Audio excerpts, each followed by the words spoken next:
कंचन? हाँ प्रभु, अपनी पत्नी पर संदेह करके वो उसे घर से निकाल रहा था। लोगों ने उसे रोका तो कहने लगा, मैं राजा राम नहीं हूं जिसने साल भर रावण की लंका में रहने के बाद भी सीता को अंगीकार कर लिया था। दुर्मुख, क्या ये सब तुमने अपने कानों से सुना? हाँ प्रभु, और अपनी आंखों से देखा भी है। मैंने ही नहीं, वहां उपस्थित बहुत सारे लोगों ने भी।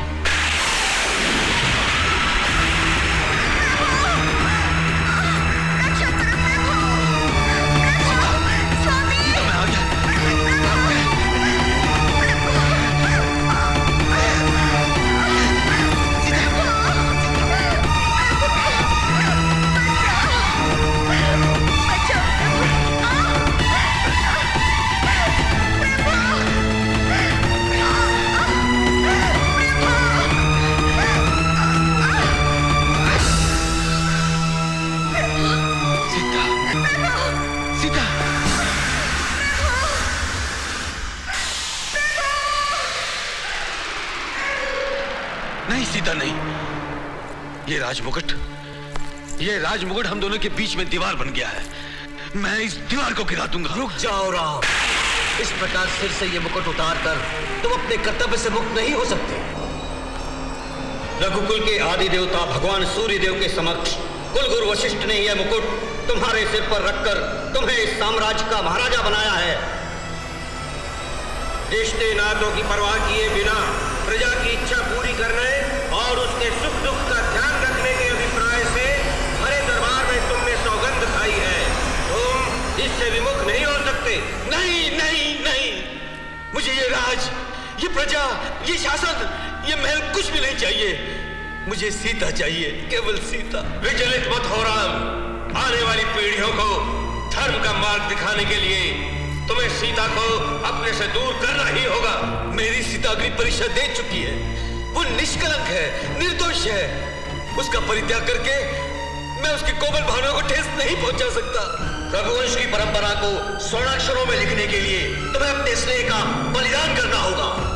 सूर्यवंश की दीप शिखा आप सबके शौर्य और कर्मों के तेज से ही प्रज्वलित है।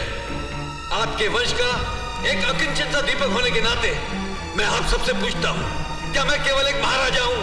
क्या मुझ पर मेरा कोई अधिकार नहीं? नहीं। किंतु क्यों? क्यों? क्योंकि अभिमान और स्वार्थ की दीवार गिराकर तुमने निस्वार्थ भावना से राजधर्म के पालन का वचन दिया है, और आज अपने ही दिए हुए वचन को, खाई हुई सौगंध को, उठाई हुई शपथ को ठोकर मारकर अपने सिर से ये मुकुट उतार देना चाहते हो? नहीं, तुम ऐसा नहीं कर सकते। राज्य एक वृक्ष के समान होता है, राजा उस वृक्ष का मूल होता है, प्रजाजन उस वृक्ष के पुष्प है। प्रजा का पालन करना राजा का पहला धर्म है। रघुकुल रीत सदा चली आई, प्राण जाए पर वचन न जाई, प्राण जाए पर वचन न जाई, प्राण जाए पर वचन न जाई। रुक जाओ महापुरुषों, मुझे मेरी सीता चाहिए, मुझे मेरी सीता चाहिए। सीता, सीता, सीता। क्या हुआ भैया? क्या कोई बुरा स्वप्न देख लिया? नहीं लक्ष्मण, स्वप्न नहीं। मेरी इन जागती आंखों ने सीता के साथ होने जा रही एक सच्चाई देखी है। ये मुकुट, ये सिंहासन मुझसे मेरी सीता को छीन रहा है, मेरी सीता को मुझसे छीन रहा है। भैया, ये सिंहासन आपका है, भाभी यहाँ की राजरानी है, आप यहाँ के महाराजा हैं। महाराजा होने के कारण ही मुझे अपनी सीता को अपने से दूर करना पड़ रहा है। माता सीता को अपने से दूर करना पड़ रहा है, किंतु क्यों भैया? क्योंकि हमारे राज्य के एक नागरिक ने अपनी पत्नी पर संदेह करके उसे घर से निकालते हुए यह कहा कि वो राजा राम नहीं, जो साल भर रावण की लंका में रहने के बाद भी अपनी पत्नी सीता को अंगीकार कर चुका है। कौन है वो धर्मी जिसने भाभी माता पर कलंक लगाने की चेष्टा की है? बताइए भैया, कौन है वो पापी? कौन है वो जिसने रघुवंश की प्रतिष्ठा पर कीचड़ उछालने का दुस्साहस किया है? मैं उस नीच की चूहा काटकर फेंक दूंगा। नहीं लक्ष्मण, प्रजा की वाणी को क्रोध की कृपाण से दबाने की आज्ञा सूर्यवंश की परंपरा नहीं देती। और सीता मैया जैसी पवित्र पावन नारी शिरोमणि, जिसे स्वयं सृष्टि के रचयिता ब्रह्मदेव एवं समस्त देवताओं ने सती, साध्वी और पतिव्रता कहा, उसे आपको अपने से अलग करने की आज्ञा देती है? कैसी है ये वंश परंपरा? और भैया, आप ये क्यों भूलते हैं? स्वयं आपने भाभी की अग्नि परीक्षा ली है। किंतु सीता की वो अग्नि परीक्षा तुमने देखी है, मैंने देखी है, वहां उपस्थित वानर सेना ने देखी है, अयोध्या की प्रजा ने तो नहीं देखी। भैया, भाभी को अपने से दूर करके क्या आप सुख से रह पाएंगे? नहीं, कभी नहीं। मैं सीता के बिना पल भर के लिए भी सुख का स्वप्न नहीं देख सकता। और मैं जानता हूं सीता भी मेरे बिना चैन से नहीं रह सकती। एक और सीता और उसका स्नेह है, तो दूसरी और ये राज सिंहासन और मेरा राजधर्म। समझ में नहीं आता मैं क्या करूं, क्या करूं। ईश्वर करे कभी किसी शत्रु को भी जीवन में ऐसी विकट समस्या का सामना न करना पड़े। यदि तुम तीनों ये नहीं चाहते कि मैं सीता का परित्याग करूं, यदि तुम तीनों को सीता का और मेरा बिछोह पसंद नहीं, तो तुम तीनों में से कोई भी इस राज सिंहासन पर बैठ जाए, यहां का राजा बन जाए और मुझे राजधर्म के इन जटिल बंधनों से मुक्त कर दे। लक्ष्मण, तुम ले लो मुझसे ये राज सिंहासन। नहीं, नहीं भैया, नहीं। भरत, तुम ले लो मुझसे ये राजमुकुट। नहीं, ये मुझसे नहीं होगा भैया। शत्रुघ्न, तुम संभाल लो राज्य की इस बागडोर को। भैया, आप चाहे तो आपके लिए हम अपनी आकांक्षाओं और अपने अधिकारों की बलि चढ़ा दें। आप कहें तो हम इसी समय अपने सिर काटकर आपके चरणों में अर्पित कर दें। किंतु इस सिंहासन पर बैठने की बात ना हम सोच सकते हैं और ना ही सुन सकते हैं। हाँ भैया, हमारी इस विवशता के लिए हमें क्षमा करें। क्षमा करें भैया, क्षमा करें। तो फिर मैं भी विवश हूं।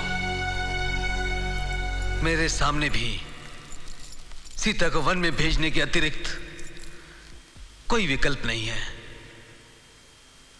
और लक्ष्मण, यह कार्य तुम्हें संपन्न करना होगा। भैया, हाँ लक्ष्मण, और उस भागिन को अंत तक यह मत बताना कि मैंने उसका परित्याग किया है।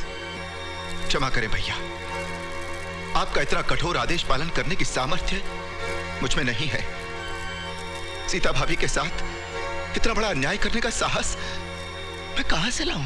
क्यों? अभी तो तुमने कहा था अतिरिक्त इस सिंहासन को अपनाने के तुम मेरी हर आज्ञा का पालन करोगे। ये किस दुविधा में फंस गया मैं भैया? एक और आपका आदेश है और दूसरी ओर मेरी सीता भाभी का स्नेह।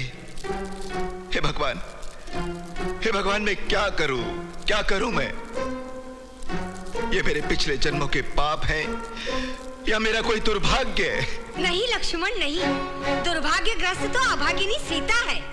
माता, हम केवल माता ही नहीं राघव, राजमाता भी हैं। और सीता तुम्हारी पत्नी ही नहीं, इस घराने की बहू भी है। और हम सीता को बहू से कहीं अधिक अपनी पुत्री मानती हैं।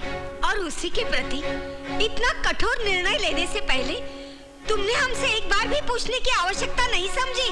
माँ, इसे मैं अपनी भूल स्वीकार करता हूँ। फिर भी यह कहने में मुझे बिल्कुल संकोच नहीं कि आपके सूर्यवंश की मान मर्यादा को कलंकित होने से बचाने के लिए मैंने यह निर्णय लिया है। अर्थात तुम ये कहना चाहते हो कि इतिहास के स्वर्णिम पृष्ठों पर जब सूर्यवंश की कथा लिखी जाएगी तो ये भी लिखा जाएगा कि वंश की मर्यादा बचाने के लिए एक नारी, वो भी गर्भवती, कुल के दीपक की मां बनने वाली नारी को अबला बनाकर सूर्यवंशी महाराजा ने वन में ठोकरें खाने के लिए भेज दिया।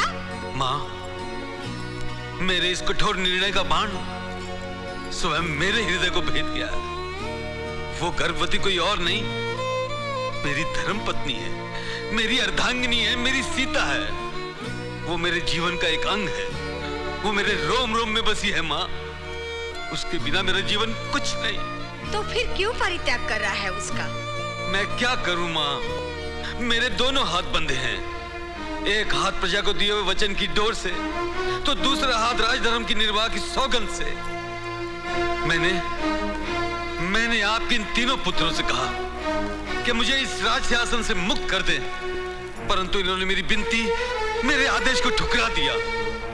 आप मां हैं, यदि आप चाहती हैं कि सीता के साथ अनर्थ ना हो, तो समझाइए इन्हें, पूछिए इनसे ये मेरी बात क्यों नहीं मानते। क्या मेरे लिए इनका प्रेम, इनकी भक्ति इन्हें ऐसा करने से रोक रही है, या फिर इन्हें इस बात का भय है कि भविष्य में कहीं इन्हें भी किसी ऐसी समस्या, ऐसी सच्चाई का सामना न करना पड़ जाए। पूछिए इनसे मां, पूछिए इनसे। मैं जानता हूं तुम में से कोई भी मेरी बात मानने को तैयार नहीं। इस संसार में केवल एक ही आत्मा है जिसने सदा सर्वदा खुशी खुशी मेरे हर आदेश का पालन किया है। वो आत्मा कोई और नहीं, सीता है, मेरी सीता। दुर्भाग्य से उस बेचारी ने मेरी पत्नी बनने का पाप किया है, इसलिए आज मैं अपने साम्राज्य की चौखट पर उसके सुख चैन की बलि चढ़ाने जा रहा हूं। नहीं राघव, इतने कठोर मत बनो। आपका कोमल हृदय राम मर चुका है मां। इस राम के सिर पर रखे मुकुट के चमकते पत्थरों ने इसे भी पत्थर बना दिया है। इसीलिए आज ये अपने पत्थर मन से आदेश देता है, जाओ लक्ष्मण, उस अभागिन को वन में छोड़ाओ।